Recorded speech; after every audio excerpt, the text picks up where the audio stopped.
on to Proverbs 3. Proverbs 3. Let's read this together. Hope your morning is going well, and hope you're doing well this third of the month, whenever you're watching this. Proverbs 3 starts like this. My child. And again, Solomon's a lot older than we are. And again, it's good to learn from those who are older. But anyways, let me just read through Proverbs 3. My child, never forget the things I have taught you. Store my commands in your heart. If you do this, you will live many years, and your life will be satisfying. Never let loyalty and kindness leave you. Tie them around your neck as a reminder. Write them deep within your hearts. Then you will find favor with both God and people, and you will earn a good reputation.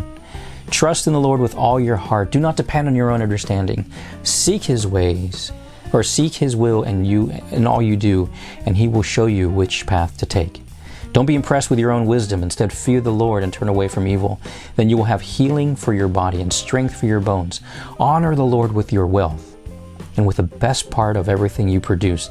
He will fill your barns with grain, and your vats will overflow with good wine. My child, don't neglect the Lord's discipline, and don't be upset when He corrects you, for the Lord corrects those He loves, just as a father corrects a child in whom He delights.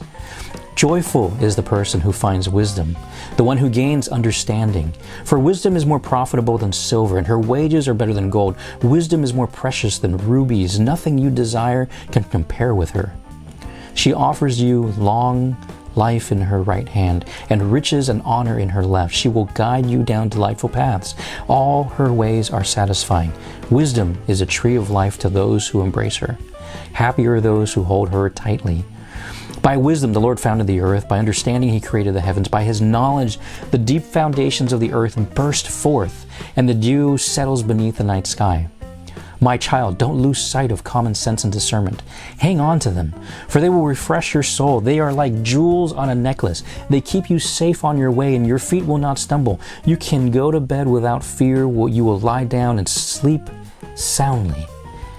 You need not be afraid of sudden disaster or destruction that comes upon the wicked, for the Lord is your security. He will keep your foot from being caught in a trap. Do not withhold good from those who deserve it, when it is in your power to help them. If you can help your neighbor now, don't say, "Come back tomorrow and I'll help you." Don't plot harm against your neighbor, for those who live nearby trust you. Don't pick a fight without reason when no one has done you harm. Don't envy violent people or copy their ways. Such wicked people are detestable to the Lord, but He offers His friendship to the godly. The Lord curses the house of the wicked, but He blesses the home of the upright. The Lord mocks the mocker, but is gracious to the humble. The wise inherit honor, but fools are put to shame. Proverbs 3, one of my favorite chapters. My life verse is in here. The verse that I share with most people is in here. Proverbs chapter 3, verse 5 and 6. But let me go back. This is really important. The key thing here is for us to trust in the Lord. Now, wisdom is 1. 2, we're not looking for perfection. 3, trust in God with everything that you are. Verse 1 starts out with, my child, never forget the things that I taught you. Store my commands in your heart. The only way you can store something in your heart, it becomes your desire to do it is right. It starts with your brain. You have to memorize God's word. And so if you have a verse to memorize verse 3 and 4 and 5, chapter 3, verse 4 and 5 in this chapter. If we do, we will live many years and our life will be satisfying.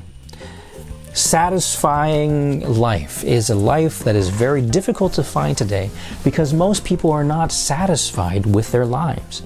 We're searching for things. I think there was a poll that was done. I think 40% of all people were dissatisfied with their jobs. And the fact that we're living in a pandemic right now gives people time to rethink and maybe retool themselves for the job market later on. Whether they hated their jobs or their jobs are gone, this is the time for us to change, to do something that we like. For me, I'm still doing the same thing, but I think more what I like doing now is teaching, and I get to do that by recording, and so I get to share this with you. But here, if we follow God's commands and we seek Him out, we will have, many years, that's great, but our life would be satisfying. And how do we do that? Verse 5 and 6, trust in the Lord with your heart. Do not depend on your own understanding. Seek His will in all you do, and He will show you which path to take. A lot of us, we trust in our own abilities, we trust in our own strength, we trust in our own knowledge. And God gave these things to us in the first place. The fact that we're able to do what we do, we have hands and feet to do the things that our job requires us to make money for our lives. We sometimes think that it's just up to us, but it's not God. But see, here's the thing, for those of us, and I say this constantly, and the reason why I say this constantly is because I think a lot of people make this mistake, is that when we search for a job or we search for a school or degree, we search based on what we think we should be doing. Rather than going here first, where we trust in the Lord with all our heart, not 50%, where we trust in God and trust in ourselves, but all of our heart. What would it look like if we answer the call to do what God's called us to do first? By maybe going on a mission trip. I always say, hey, go on our Envision mission trip for a month or two, and then see how God is shaping you, how God could utilize you in different ways to serve Him.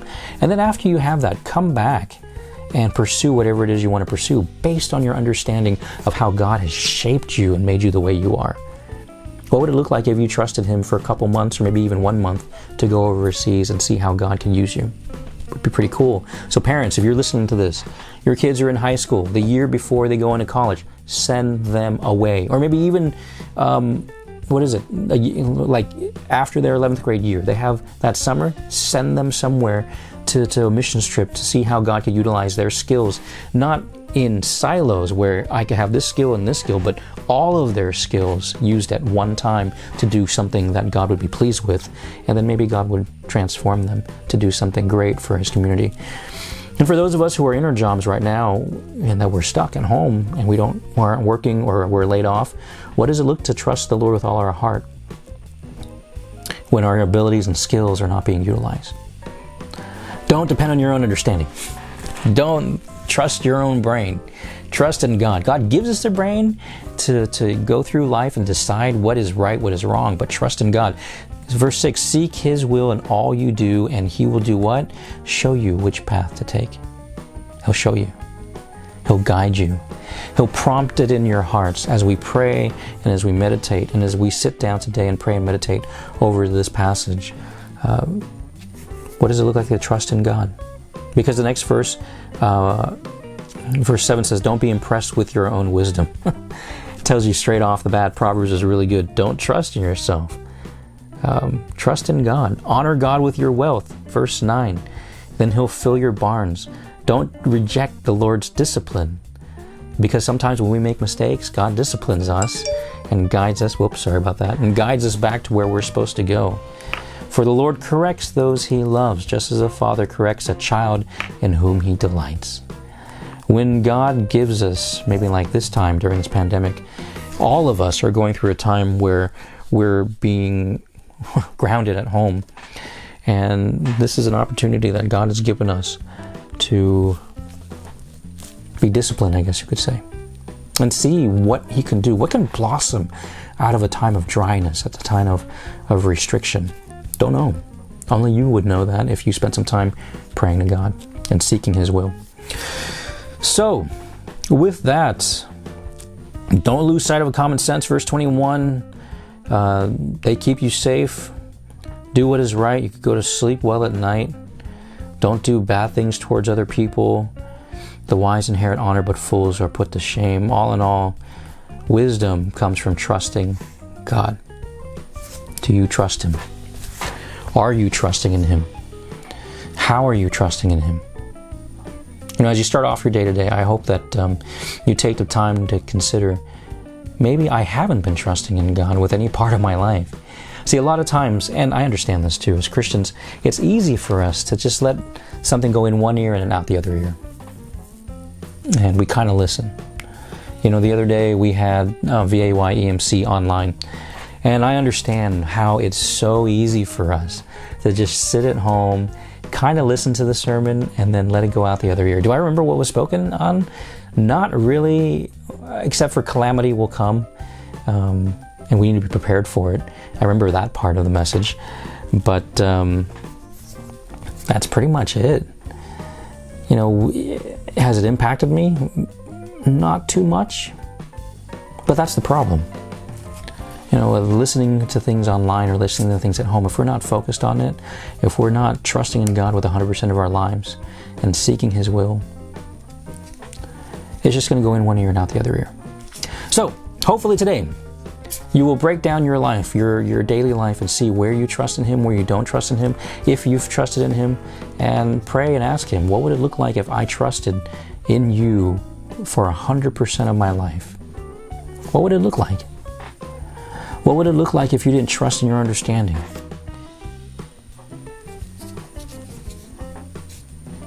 What is it that God has truly called you to be and do?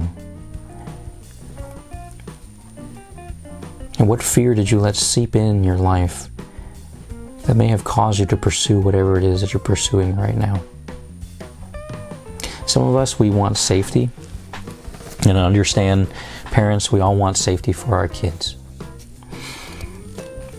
But here's the reality. If my kids get a call from God deep down in their hearts to be a missionary to some country where they may die, I could tell them, no, I don't want you to go. But I need to trust in God the same way they would be. Because that's what's important. If we try to save our lives, we will lose it. But if we're willing to lose our life for the sake of Christ, we will gain it so much more when we get to heaven. Our life is temporary, my friends. Trust in God.